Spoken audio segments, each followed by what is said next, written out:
Welcome into Extra Time. Thank you very much for your tweets. Gab and Craig with me. Gab, there's a report that Juve will only give players for Pogba. Any idea of which players are possible? I would guess De Ligt and Dybala are out of the question. Well, I mean, look, I think this report's based on the fact that cash is in short supply. And so I don't think it just concerns Juve. I think it concerns most clubs. So if they really are as obsessed with Pogba as people suggest, then there's only so many guys they can sell. I would assume, you wouldn't want to sell De Ligt or Dybala or Bentancur. Those guys are probably your most saleable assets because they're still young and they still have a market. So I guess it would have to be one of those guys. But bear in mind too, United were linked to Dybala last summer. I don't know if they're still interested or where he would fit now that Bruno Fernandes is there, now that they're obviously going for Jadon Sancho as well.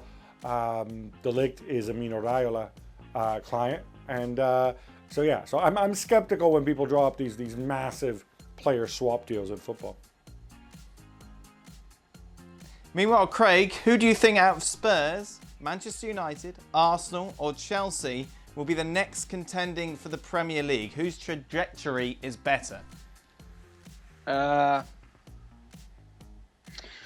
I know United finished before the shutdown relatively strongly, but I still think they've got a lot of work to do. I would probably say it's definitely between Chelsea and United for me, because I think United will spend, or at least some amount. I think Chelsea will as well, with the transfer ban being finished. I would probably say my old club, Chelsea. Ask the hater, Burley, if a window of Sancho, Partey and Werner would have United as challengers to the top two. Possibly. Yeah, possibly. Sancho, Timo Werner and Partey from Atletico Madrid. Yeah, that's three good signings. That might bridge. Yeah, that'll go some way to bridging the 37-point gap, I suppose. 37, ding. Which young player frustrated you the most by not becoming the world-class player they should have been, either by laziness, believing their own hype, or by partying too much? Gab, who springs to mind? Well, I think there's an obvious answer if you're Italian, and that answer is Super Mario Balotelli.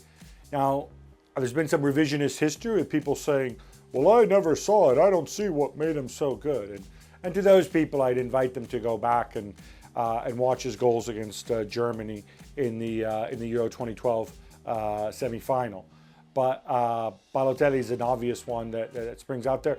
One other guy I would mention, and it's not entirely his fault, and it's a totally different category because he achieved so much, but guys like Wayne Rooney and Michael Owen were never the same, once they got past their mid-20s, and injuries certainly played a part of it. I do wonder, with hindsight, medical science maybe today being better than it was then, whether their careers could have taken a very different path, and maybe their longevity could have been maintained. Craig, I read an article about Robbie Savage in a German football magazine. They mentioned a solid argument you had with him in a match. Can you tell me the whole story, or did they confound something in the story? It wasn't so much an argument. It was an East Midlands derby at Pride Park, Derby County versus Leicester City in the Premier. I think it was in the Premier League. Yeah, it was in the Premier League, and the game wasn't going too well for us, and he was doing what he normally does with the chit chat, and I think he dived for a penalty, and I did grab him around the throat. I was only helping him back up off the ground, but I did grab him. I grabbed him around the throat area. I wasn't sent off, but that argument, not between myself and Robbie Savage, that wasn't an argument. That was done and dusted. But the argument between the players continued into the tunnel after the game, which we lost 3-2, by the way. And I'll never forget, we were all revving up for a bit of a scrap until Ade Akinbaye, the big striker for Leicester City, took his top off. And I've never seen a man so big and so muscle-bound and I couldn't wait to get back in the dressing room and bolt the door. So that's how that one ended. All right. Okay, moving on. Can you rank the following footballers, Craig? Shearer, Ian Wright, Gary Lineker. I rank them Shearer, Lineker, Wright. That's the way I would go. Pierre van Hooijdonk or Mark Viduka, Craig? Wow. Well, both of them disappeared for a period because Van Hooijdonk went on strike. He left Celtic just before I got there, by the way, and Mark Viduka was a teammate of mine for a period. Van Hooijdonk went on strike at Nottingham Forest, and Big Vidukes went on the missing list just after he signed for Celtic and went back to Croatia. However, he was found and dragged back to Celtic Park. So I would say, having not played with Van Hooijdonk but know how talented he is, but having played with Viduka and know just how good a player he was, I would say Mark Viduka.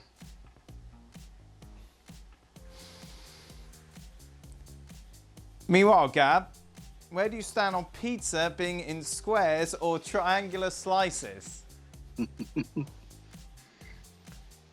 Well, okay.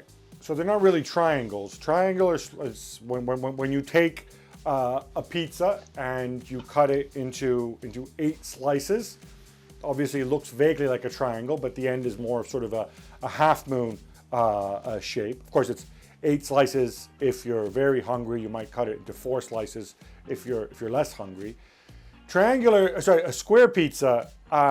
That's more of a thing that they do in Rome. Obviously, pizza didn't originate with Rome, but listen, I'm not a pizza snob. Pizza's not my culture. Pizza's from Naples. Other people have taken pizza, they've adapted it. Some people have made it better or acceptable. Some people have gone and screwed it all up by putting a lot of garbage on it, and those are the ones I resent. Have you cut it into 16 pieces, Gab? Is that more pizza? That's if you're really, really hungry, Craig. Or if you have then you might go for the 16 pieces is too much for me. I normally, go for 8 or 4 if I'm not that hungry.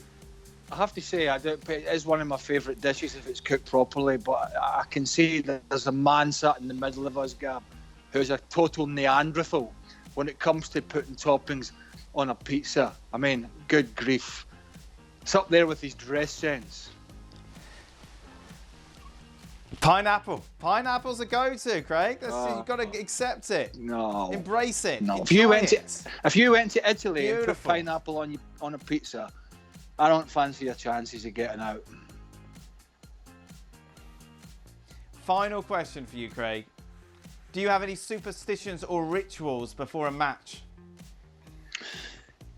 Yeah. What was it? I used to always try and go out last. It wasn't a ritual, but I used to try and make sure I had taken my teeth out and put them in my pocket, which I did forget sometimes. And then I was on the pitch a few times, and the ref was not about to blow the whistle, but maybe a couple of minutes away, and I've had to bolt back down the tunnel and put them in. And the other time I've had to hand them to the kit man of the physio, which they weren't particularly pleased with because the game was about to kick off. But I used to touch the grass before it's horrible. And I used to touch the grass in the pit, just silly little things, and I'd put my shin pads on a certain way. The answer is yes. I used to try and do certain things in the dressing room, in the warm-up, and just before a game. I just can't remember all the things that I used to do. Gab, do you have a ritual, a superstition that you go through before a big article? No, I don't. There's no such thing as superstition. It's all dark ages hearsay, and no. And in fact, sometimes I go out of my way to do things that people consider to be unlucky, just to go and prove a point. Thank you very much. What a surprise, Gab. Just a reminder, ESPN FC back on your screens tomorrow. Be sure to join us. For Thank you very much for watching ESPN on YouTube. For more sports highlights and analysis, be sure to download the ESPN app. And for live streaming, premium content, and let's not forget as well, ESPN FC 7 days a week. Subscribe to ESPN Plus.